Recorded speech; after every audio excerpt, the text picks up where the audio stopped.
নমস্কার, কেমন আছেন সবাই? আপনাদের সকলকে জানাই বুক অফ লাইফ পেজে স্বাগত।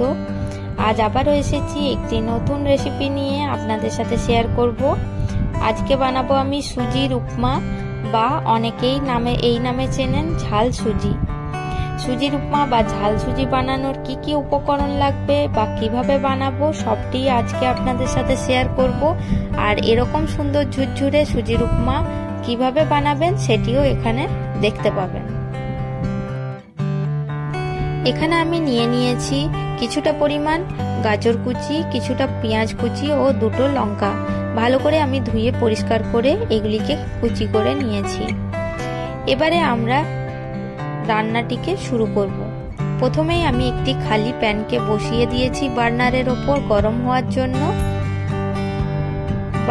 পাত্রটি গরম হয়ে আসলে পর আমি এর মধ্যে 1 বাটি পরিমাণ সুজি এর মধ্যে দিয়ে দেব।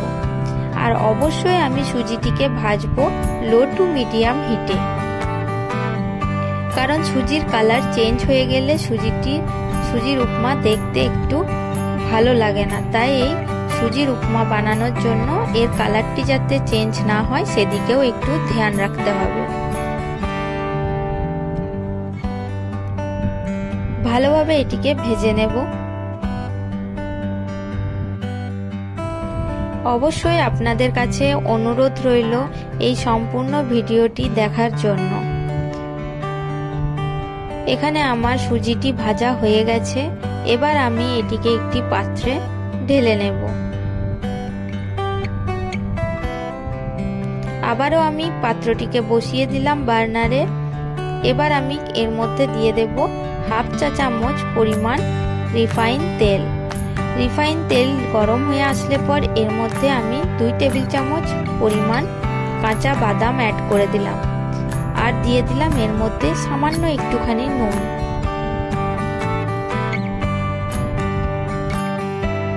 ভালোভাবে বাদামগুলিকে লাল লাল করে ভেজে তুলে নেব।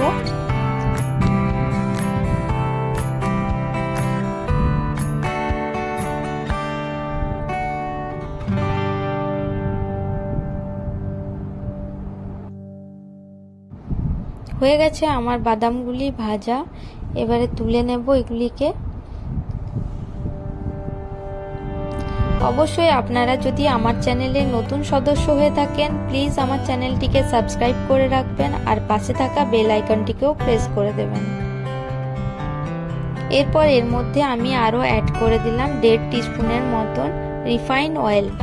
রিফাইন তেল অ্যাড করার পর আমি গরম হলে পর এর মধ্যে দিয়ে দেব 1 টেবিল চামচ কালো সর্ষে, আর দেব 1 টেবিল চামচ কারি পাতা, আর দেব আগের থেকে কেটে রাখা কাঁচা লঙ্কা কুচি। অবশ্যই কারি পাতা আর কালো সর্ষে অ্যাড করতে ভুলবেন না, কারণ উপমাতে টেস্টটা আসে এই কারি পাতা আর কালো সর্ষের জন্য।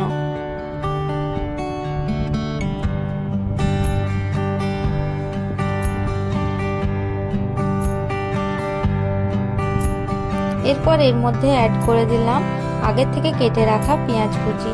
পেঁয়াজ কুচিগুলিকে একটু নাড়াচাড়া করে হালকা একটু নরম হয়ে আসলে পর আমি এর মধ্যে অ্যাড করে দেব আগের থেকে কেটে রাখা গাজর কুচিগুলিকে।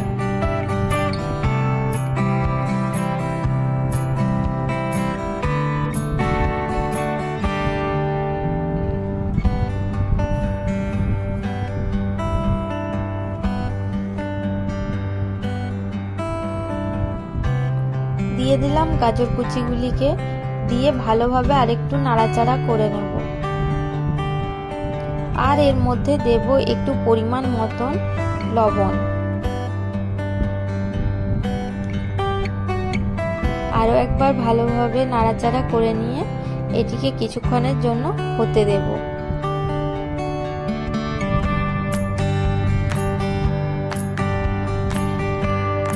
হয়ে গেছে। এবারে কিছুক্ষণ এই সবজিগুলিকে ভাজা।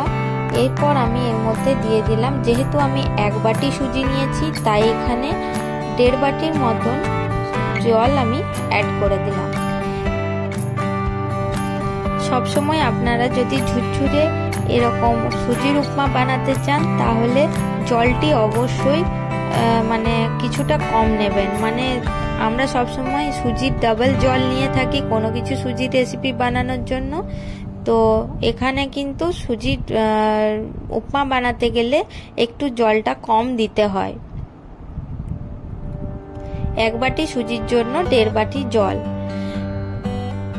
জলটি তখনকে ফুটে আসলে পর আমরা এর মধ্যে অ্যাড করে দিলাম কিছুটা পরিমাণ আরো লবণ, আর দেব এর মধ্যে 1/2 চা চামচ পরিমাণ চিনি।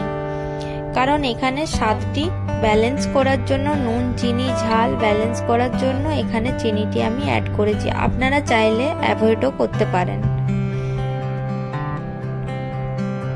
এটিকে আরেকবার ভালো করে মিশিয়ে নেব।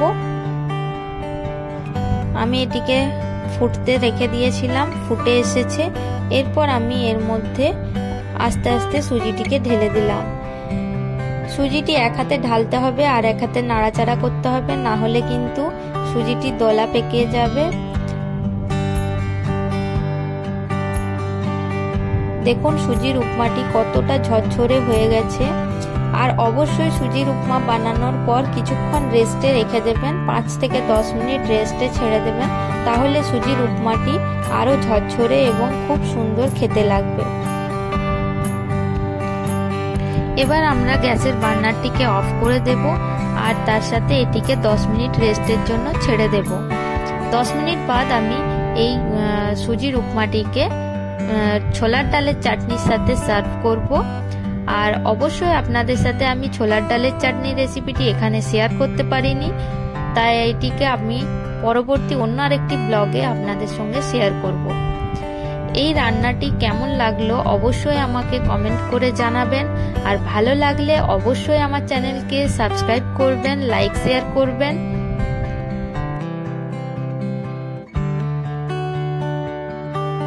আপনারা যদি আমার পরিবারে নতুন সদস্য হয়ে থাকেন প্লিজ প্লিজ প্লিজ আমার এই চ্যানেলকে একটু সাবস্ক্রাইব করে দিন আর পাশে থাকা বেল আইকনটিকেও প্রেস করে দিন। দেখা হবে আবার পরবর্তী ব্লগে। আপনাদেরকে অসংখ্য ধন্যবাদ আমার এই সম্পূর্ণ ভিডিও ওয়াচ করার জন্য। ভালো থাকবেন।